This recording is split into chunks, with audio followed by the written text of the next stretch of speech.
Hello प्यारे बच्चों, sigma Ooty classes के चैनल में मैं टिकम सिंह आज आपका स्वागत करता हूं।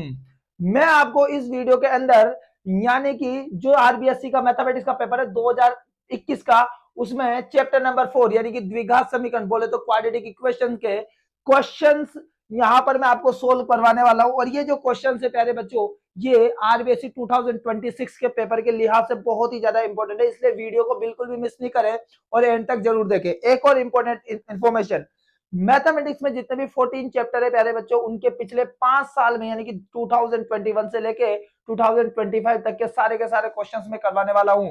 इसलिए इस चैनल पे आप हमेशा बनाए रहे और इस चैनल को सब्सक्राइब कर ले अगर आप इस चैनल पर नए हैं तो। ठीक है, तो इसमें बोला कि आपको एक द्विघात समीकरण यानी कि क्वाड्रेटिक इक्वेशन दी हुई है और उसका आपको विविक्तर मतलब बोले तो डिस्क्रिमिनेंट फाइंड करना है। अब कैसे करते हैं, बहुत ही सिंपल वे में मैं आपको समझाने वाला हूं।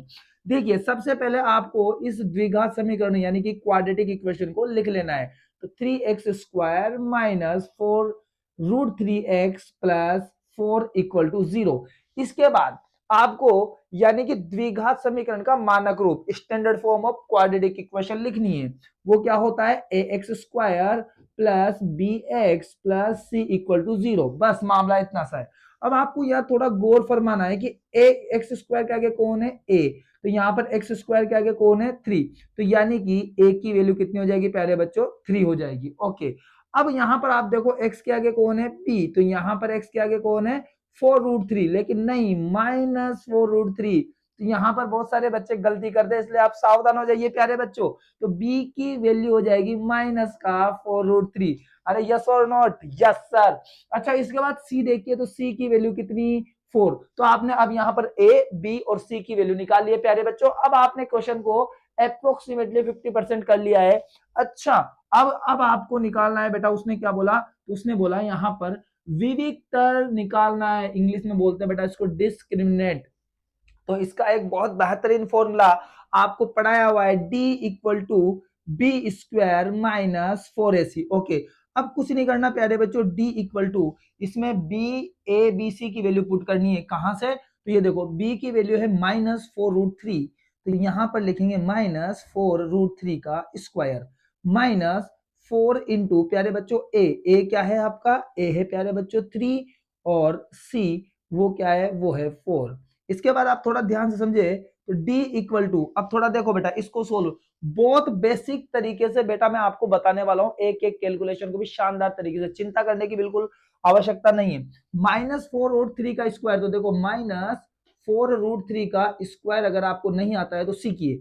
अगर किसी भी नंबर के ऊपर 2 लग रहा है प्यारे बच्चों, इसका मतलब है उसको सेम 2 बार लिख लेना है। ओके, माइनस माइनस क्या होता है प्यारे बच्चों, प्लस 4 इंटू 4 16 और √3 3, आप देख सकते हैं 16 इंटू 3 आपका होता है प्यारे बच्चों 43। यस और नॉट, हाँ सर बिल्कुल।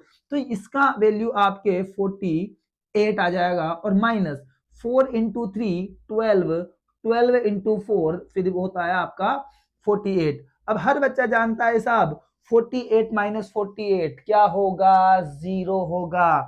तो 48 माइनस 48 क्या हो गया, 0। इसका मतलब इस क्वेश्चन का जो डिस्क्रिमिनेंट है यानी कि विविक्तर है प्यारे बच्चों, वो कितने आ चुका है, 0। और आप देख सकते हैं बहुत बेहतरीन क्वेश्चन है और बहुत ज्यादा इंपॉर्टेंट क्वेश्चन है आरबीएससी 2026। और अगर आप सीबीएसई बोर्ड से बिलोंग करते हो तो चिंता मत कीजिए, उसके लिए भी ये वाला क्वेश्चन इंपॉर्टेंट है।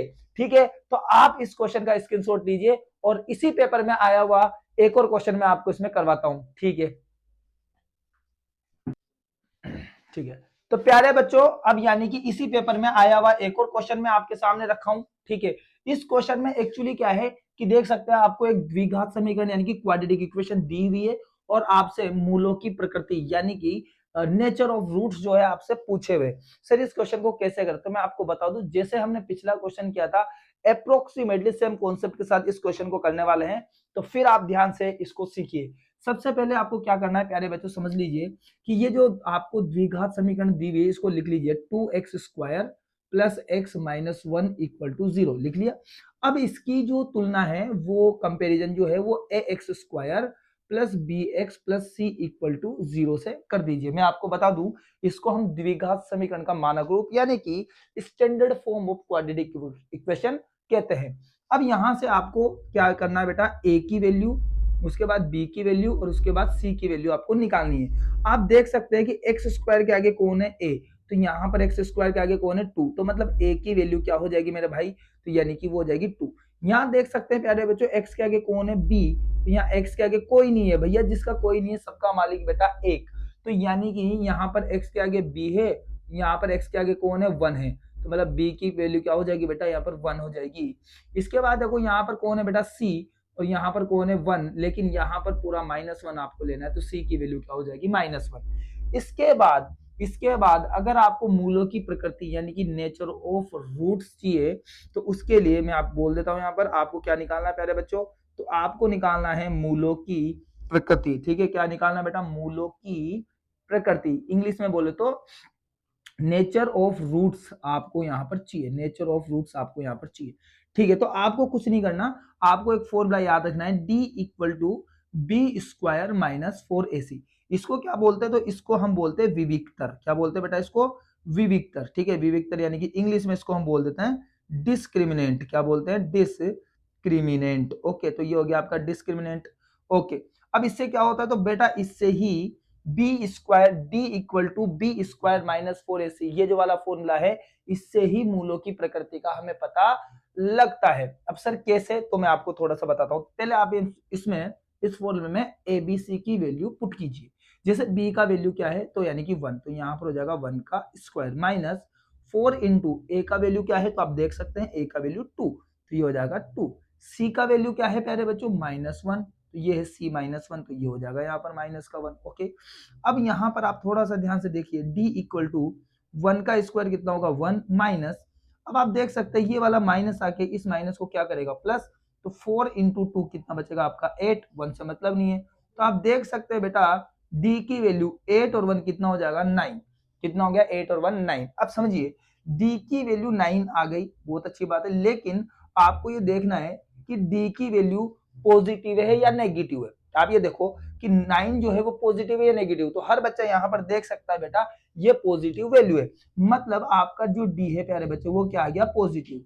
तो आज के बाद ध्यान रखे कि आपका बी स्क्वायर माइनस 4ac अगर पॉजिटिव आ रहा है प्यारे बच्चों, तो आपके जो रूट्स है यानी कि जो आपके मूल है वो आपके कैसे होंगे, तो वो होंगे आपके वास्तविक, वो भिन्न भिन्न कैसे होंगे प्यारे बच्चों, वास्तविक व भिन्न भिन्न। तो इस बात को ध्यान रखें, इंग्लिश में इनको बोलते बेटा real and different, real and different. अब रियल एंड डिफरेंट का एग्जांपल, जैसे कि फॉर एग्जांपल एक आंसर आपका मतलब x के जैसे दो वैल्यू निकले, तो एक आंसर आपका 2 हो सकता है और एक 3 हो सकता है, तो 2 अलग हो गया और 3 अलग हो गया, इस हिसाब से मैं बात करना चाह रहा हूं। अच्छा, बच्चा क्वेश्चन पूछ सकता है कि सर अगर मान लो d की वैल्यू नेगेटिव आती, तो हम बोलते हैं कि मूलों का अस्तित्व नहीं होगा, यानी कि यहाँ पर आपके जो मूल है, जो रूट्स है वो नहीं निकल पाएंगे, मतलब यानी कि काल्पनिक, जिनको हम बोलेंगे काल्पनिक मूल निकलेंगे, काल्पनिक व भिन्न भिन्न, यानी इमेजिनरी एंड डिफरेंट। और अगर सर डी की वैल्यू 0 होती, तो हम बोलते कि जो आपके मूल है वो वास्तविक व समान, जैसे कि 2,2 हो सकता था, 3,3 हो सकता था। ठीक है, बट ठीक है कोई बात नहीं, छोड़िए, आप इस क्वेश्चन पे आप ध्यान से देखिए, आई होप आपको ये क्वेश्चन भी समझ में आया होगा। ठीक है, तो यानी कि अब मैं आपको नेक्स्ट वीडियो में मिलता हूं ऐसे ही मजेदार क्वेश्चन लेते हुए, मोस्ट इंपोर्टेंट क्वेश्चन को लेके। ठीक है, तो आप स्क्रीनशॉट ले लीजिए, तब तक के लिए अलविदा।